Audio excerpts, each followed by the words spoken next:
actor. I'm a head of drama at Redknock School, and I also work for the Everyman Theatre, and I work for Gloucestershire University and teach the trainee teachers in drama in the county. Okay, so for those in the audience that don't know, what is method acting? Method acting to me is obviously derived from Stanislavski, then it went on to Lee Strasberg for film, and it's basically kind of stepping into the shoes of the character and kind of like embodying that personality. So it's not you, it's somebody else, but it's not just acting as that person, it's thinking, feeling, becoming the character, immersing yourself in it to the point where it kind of could take over your life. Mm-hmm. So during my research I found out a lot about method acting, and the main question I'm asking is it dangerous? Do you think it's dangerous to actors? I think obviously it depends on the personality of the actor. I think all actors probably have a breaking point. I think it's not your normal kind of occupation to play different people, is it? It's not really sort of a normal thing to do. Some people can use it, step into it, do it for a little bit, then come out of it again. But other people, I think that it can affect their personality. It can be all-consuming, and they find it very difficult to get out of the role again. So there's pros and cons for it. Mm-hmm. I think it depends on the individual, really. You have to be careful. There are many famous cases in the film industry of method acting being dangerous. So, for instance, a big one is Heath Ledger. Yeah. He played the Joker in the 2008 Dark Knight, the Batman films. Yeah. And he unfortunately died due to a drug overdose. Yeah. Now, I've done some research, and Michael Caine was quoted in saying that it wasn't the role that killed him, it was himself and how he was not in a good place at that time. Whereas Jack Nicholson, the person who previously played Joker, said that he warned him that it was such a dark character, and he said, be careful, and he blames the character. So, what do you feel about that? I can again see both sides, but I do feel that, you know, in the past he played many great roles, and I really think that he would have gone on to perform some amazing things. It's a very sad thing, but I think that if somebody has a kind of addictive personality, which I do feel he has, you know, he did take drugs, he did have this overdose, and I do feel that the character like the Joker, really, and the way he portrayed it, I think it was the best performance I've probably ever seen. It was that convincing that I really think he got into the mindset of that person, and that person really is a bit of a psychopath. So it really, I feel that it's kind of, it tipped him over the edge. You know, he probably was on that path anyway, but I think that role tipped him over the edge, in my opinion. I do. I think that it really got to him. He was locking himself away, and he was creating these diaries, he was becoming this character to the point where, you know, what's real and what isn't real, and I think that it kind of messed with his mind. On the flip side of that, yeah.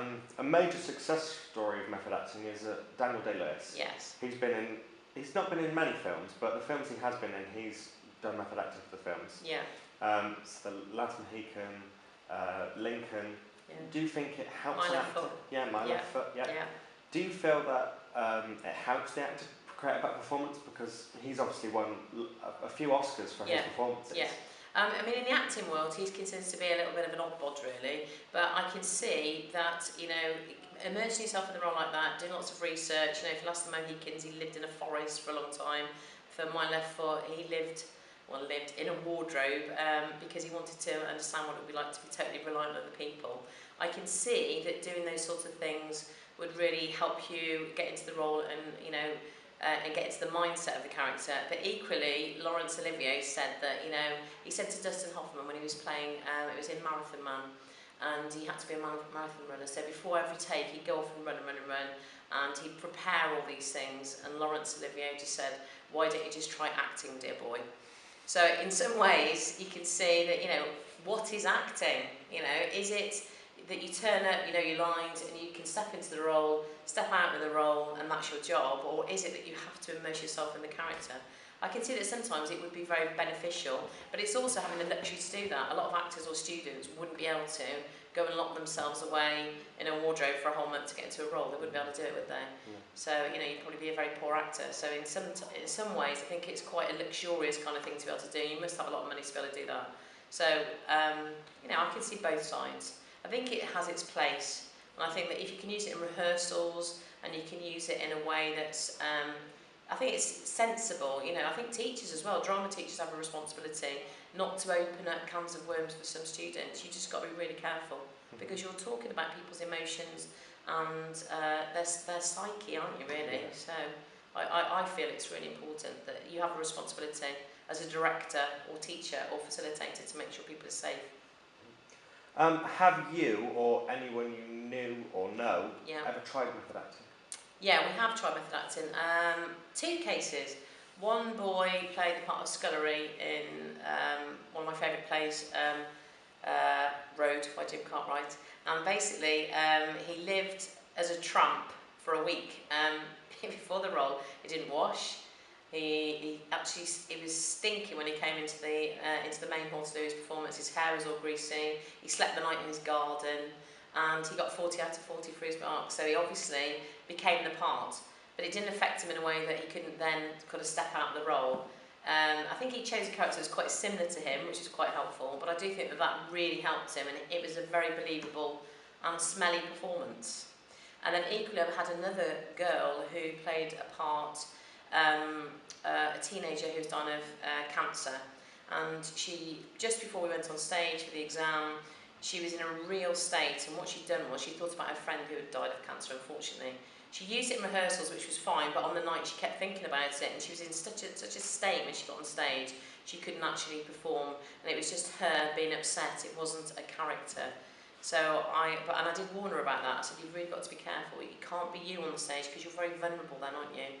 You need to be the character, and I think that really was something that had affected her, and she was opening up that to everybody, and she was very vulnerable, so you have to be careful. It's a final question. Yeah. Method acting. Yeah. Is it dangerous to actors, or is it in moderation? Fine. I think that Stanislavski had some great ideas on Lee Strasberg, and I think that they, especially Lee Strasberg, pushed actors to the limit in a way that's never been done before.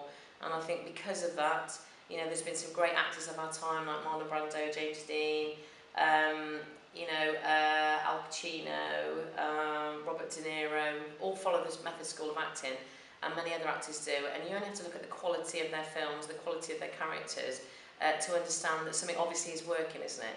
It really is. But then equally, on the flip side, there are people, I think it was Woody Harrelson that was in a film about they were like serial killers, and he had to go and have like kind of psychiatric help after that role. He couldn't get out of this role, and the same with lovely Heath Ledger. I do think that it affected him, and I really think that was the tipping point for him. So I can see both sides of it. I think you just have to go into it knowing what it can do. Maybe he should have listened to Jack Nicholson's warning. I think it's something that, like I said, you have to be responsible for, because you're talking about people's emotions and their psyche, and I think it can be dangerous, but equally it can give you the best roles ever. Yeah. Thank you very much for answering the question. My name is George Carey, and I am an amateur dramatics enthusiast, and I'm a filmmaker. So, what is method acting to you? Well, I believe that method acting is when, to get into a role, an actor takes the characteristics of the character they've been given very seriously. Like, for instance, I think it was one of the Mission Impossible movies or something like that. He wanted to inject himself in the leg to make him go paralysed from the waist down, so you get used to being in a wheelchair. I forget what the actor's name is. Tom Cruise. Tom Cruise, yes. But that's method acting, and obviously Heath Ledger and stuff like that. And I think it definitely has its benefits. Like some of the performances are absolutely extraordinary, and it's like they're not even themselves, because they're not, because they've been effectively training themselves for so long. Okay, so you talked a little bit about Heath Ledger. Yes. During my research, I found out that I found two quotes from Michael Caine and Jack Nicholson. Mm-hmm. So Michael Caine said that it wasn't the role that made Heath Ledger go past that tipping point. Mm-hmm. It was himself, and he wasn't in a good place in his life because he died of a drug overdose. Yes. Whereas Jack Nicholson, the person who previously played the Joker, said that he'd warned Heath Ledger not to play the role, and warned him that it's such a dark character that he needs to be careful about what he's doing. So what do you think about that? What's your take? Well, I think both those statements go hand in hand, really. Seeing the original Batman with Jack Nicholson as the Joker, it's pretty good. Like, because he's got that smile, he's a bit quirky. But Heath Ledger, for me, I feel was a whole new dimension to the Joker. It was a lot darker, a lot more sinister, and generally more gritty. And as Michael Caine said, when he was in a bad way in his life, I don't think that helped, and I think that even further emphasised how kind of bad the Joker was for him. And I know they found his diary and everything, and it's pretty tragic, to be honest. I mean, don't get me wrong, it was an absolutely phenomenal performance. Nobody would be able to top Heath Ledger as the Joker, to be honest. It's absolutely fantastic, but it did get into his head, I feel, a lot. Because obviously it's the Joker, it's a highly psychological character, and that coupled with his raw emotions in real life, it's just going to clash. On the flip side of that, there are many actors who use method acting and succeed massively. So, for instance, Robert De Niro and Al Pacino. Yeah. Now, these actors are highly renowned actors. They've Yes, won Oscars, and for them, it's method acting has helped them. So, what do you think about that? Well, like I said as well, I think it's good. Like, it definitely helps embellish the character and the role, but there's always that danger of not forgetting who you are, but you become the character. And I think it's a good idea. Like as you said, some of the performances are like astounding. You can only hope to be as great as that, but it does work. It's been proven to work, but there's a fine line between what I think it's very personal as well to the actor. Like Heath Ledger compared to Robert De Niro, there is that he's got so much more experience and all that stuff. I definitely think it's more personal, yeah. Final question: have you ever tried method acting, or would you try it in the future? I mean, I'm only doing A level drama at the moment, but we've dabbled in it a bit. Like for one of our previous productions, Road by Jim Cartwright, to help get me into the character of basically like a drunken hobo. For the whole day, when we had our exam in the evening, for the whole day we were those characters. That was the whole cast as well. So even at break times, we just walk around the school in our characters, and obviously we couldn't swear and stuff, but it's that kind of thing. And it kind of did help, but for me personally, I don't think it was as helpful as some people might find it. I feel I'm just I'm a bit more spontaneous. That's what I like doing. But I definitely see there's a whole other aspect to what you could do with that, and I feel like if I maybe tried it for longer, that it would definitely have a more profound effect. My name's Kira Todd, and I'm a student over at Sixth Form. And what do you study? I study photography, drama, and psychology. Okay, so my dissertation is called "Is Method Acting Dangerous to Actors?" So first off, would you describe what is method acting? I would say that method acting is when someone tries to act as the character outside of acting and tries to become them, in the sense of if you're going to play a tramp character, you would go out and live like a tramp would to get into that frame of mind and how they would think. So a very famous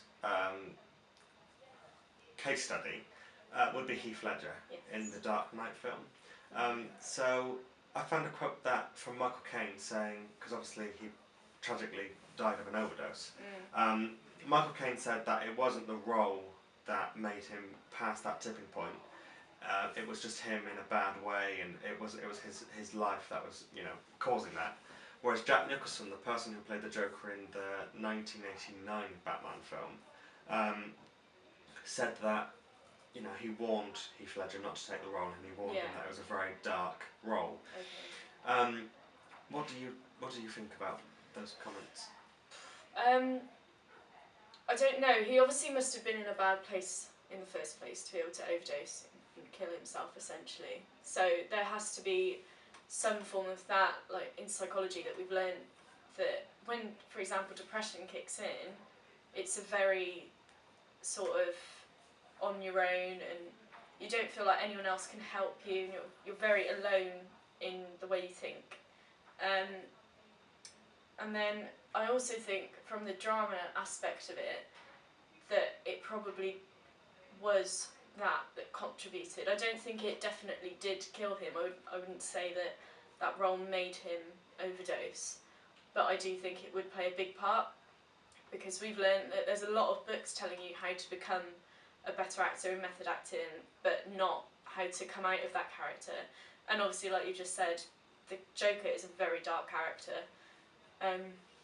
So I think it probably got into his way of thinking, like psychologically, and it probably made him a bit crazy, maybe. But yeah, I think it's very sad. On the flip side to the Heath Ledger case study, there are also many famous actors like Eddie Redmayne, Robert De Niro, Al Pacino, who have tried the method acting experience, and they've succeeded by winning Oscars and having a very good film career. What do you think it can build a film career and it can achieve greatness if you try method acting? I think it helps. I think, for example, with the Theory of Everything, Eddie Redmayne said he spent time with Stephen Hawking, and I think that would have helped massively in understanding who he is as a person and how to act as him, because obviously he's the only one who knows how he was when he was younger, essentially, and he's the only one who knows how to play himself. So I think from that aspect of method acting, it helps, and obviously I think that would probably help towards Oscars and stuff. The more realistic you can play a character, the more awards you're going to get, basically. But I think from Heath Ledger's point of view, going back to that, I just think there's certain characters, because he doesn't have anyone to base it off, he's got to try and play a complete lunatic. So I think if you're getting yourself into that frame of mind, it's hard to come out of it, because you're creating that character, not studying another. So yeah. From a psychology student point of view, if you heard a story about actors who were playing killers and psychopaths, surely there must be some sort of danger that certain traits of those characters, if you're playing a character for so long, there must be some sort of danger of traits and aspects of their mind, mixing with your own. Do you think that's possible? I think, yes, I do.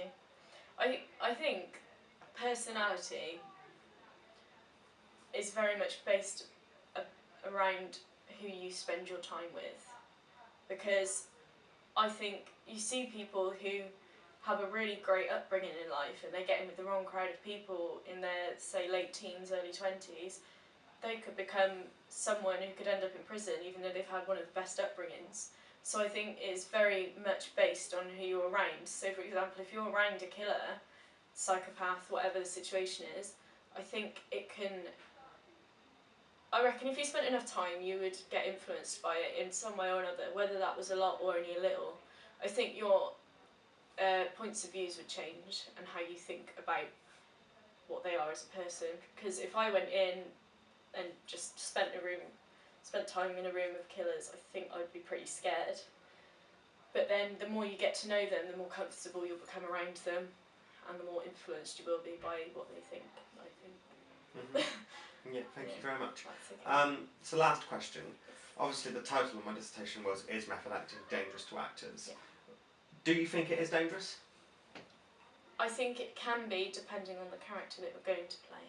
I think if you're going to be playing a good character, in a basic sort of way of putting it, I think it will be better for you mentally and physically than it would be to play an evil character. I think it's purely based on who you're going to play. My name's Aidan Harvey Craig, and I'm a psychology teacher here at Redknock. Okay, so what is method acting? My sense of method acting, from my limited knowledge of it, is that it's a type of acting where you attempt to inhabit the role to the extent that you would probably live like that character outside of when you're on stage and being filmed, in order to kind of live it for weeks and months. So I'm just going to start off with a case study. During my research, obviously one of the main case studies I looked at was Heath Ledger and his death. So he played the Joker in the 2008 film The Dark Knight, and I found two comments from Michael Caine and Jack Nicholson. Michael Caine said after his death, said that it wasn't the character and the way he portrayed him that tipped him over to kill himself, but instead it was just Heath Ledger and himself and the way he was, and his life wasn't at a good point at that time. Whereas Jack Nicholson said that because Jack Nicholson previously portrayed the Joker in the 1980s, he said that he warned Heath Ledger, and he said that it wasn't a good character, and if you go in with a dark mindset, it will not be good for you. What are your opinions on those two comments? Well, again, from my limited knowledge of that, I think that probably says more about Michael Caine and Jack Nicholson in a way, because my sense of them as actors is that Michael Caine is very much more kind of sees it as a kind of job, and he's very much more Michael Caine in everything that he does, rather than he doesn't do that kind of transformational thing. Whereas Jack Nicholson kind of is a little bit more out there, and each role he looks completely different. He looks as though he's just been kind of taken over. So probably I think they were projecting their own experience of acting onto Heath Ledger, and Jack Nicholson thinking, yes, I can see how that's going to disturb him because he's become like that. Whereas Michael Caine thinking, well, no, that never happens to me. I can't imagine that happening. So I think it's just because of who he was. So Heath Ledger, before the filming began for the film, he locked himself in a hotel room for, I believe it was about 22 days to try to develop the character, and he kept a diary, and the diary got more and more kind of psychopathic in readings, because the more he developed the character, he was keeping the diary as the Joker, the character himself, and it had costume designs and little ticks that would make the Joker character. Do you think that would have a big effect on someone? Yes, I do. I think it would. I think it would be impossible to do that kind of thing and not have it. To make an argument that that's not going to affect you in any way, I think is going to be a hard push, because I mean, just the fact of locking yourself away and isolating yourself. I mean, the psychological effects of that are well known. When you put people in isolation, they go a bit loopy quite quickly. So that in itself is going to be. But if you're doing that along with pretending to be somebody else the whole time, and you're getting you're cutting yourself off from normal frames of reference. In other words, people that are going to interact with you as you rather than as character, then I would think that's certainly got to have an effect, yeah. Is there also any chance that if you were pretending to be someone that had psychotic thoughts and did terrible things, that their mindset would kind of mix and you wouldn't be able to blur who you were and who the character was? And do you think that's possible at all? I think it's possible. It's one of those things where it's probably there's going to have something as terrible as what happened to Heath Ledger happen. You've got to have a mixture of things in you. It's not going to be, yes, method acting did that because on its own. But if you are vulnerable, let's say, and then you do something quite extreme like that, then it's more likely. Schizophrenia, for example, which would perhaps be the closest sort of thing to what we're talking about, which is psychosis and losing touch with reality. The most modern understanding of what causes schizophrenia is that you have a sort of biological vulnerability to it. You've got a genetic vulnerability to it, but you might live all your life without developing it. You then need some kind of traumatic experience in order to trigger the schizophrenia. So if you had somebody like Heath Ledger as an example, who had if he had a sort of biological genetic vulnerability towards delusions and and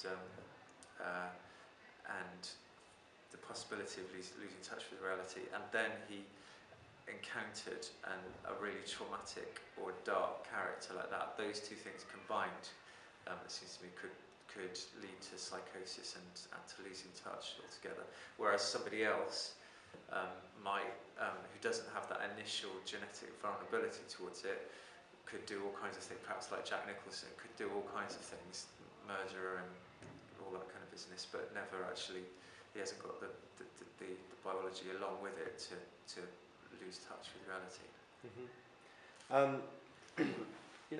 After what I've just said, on the flip side, there are many actors who are extremely successful, such as Robert De Niro, Al Pacino, who have won Oscars and they've had amazing film careers. Do you kind of see the good in becoming someone else?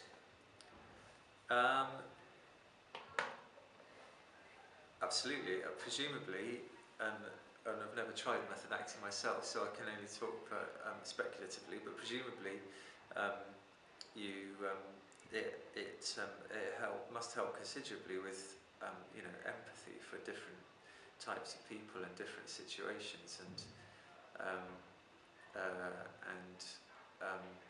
and of course it portraying difficult characters and in a very realistic way, but in a safe way for some people, is helpful for the rest of us to kind of understand and to kind of empathise with different types of people. So there's absolutely positive to it. So last question. The question I'm actually asking in my dissertation is method acting dangerous to actors? Do you think it's dangerous, or do you think it's part moderation, part genetics and who you are? Well, I suppose the second is I suppose my simple and slightly unhelpful answer to that would be that it's dangerous to some actors, based on what we just said there. If you're vulnerable to start with, then it's probably dangerous. But if you're not, then it's not. And I suppose the possible danger of it is that, as my understanding of it is, that again, is quite an extreme form of acting, and it seems plausible to me that people who are sort of a bit more extreme in themselves and therefore maybe a bit more volatile might be drawn to it, disproportionately. So it might be that in that sense it is quite dangerous, because it's attractive to exactly the sort of people that might get difficulties when they get into it.